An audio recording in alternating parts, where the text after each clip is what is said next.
Hi guys, I'm Hassa with WTI and I am usually craving for something sweet at around 10 a.m. And these yogurt sandwich cookies with whole grain from Gullón have been amazing. I usually eat them for breakfast if I'm in a rush, but normally as a snack 2 hours after breakfast. My husband and I enjoy eating them. Actually, he was the one who introduced me to these cookies and I have been obsessed ever since.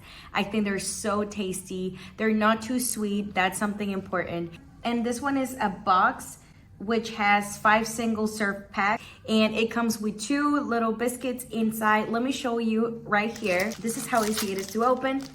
And then you'll find these 2 cookies in there. I'm okay with eating just one, so I share the other one with my husband. And this is the size. I think they're not too small. They're just perfect.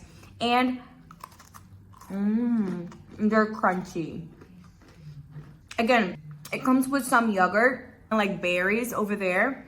So it has everything. Everything I like, everything I need. It's just great. Really yummy.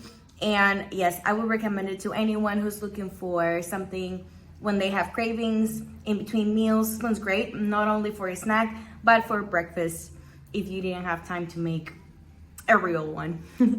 So yeah, you should try it out, and that's my point of view.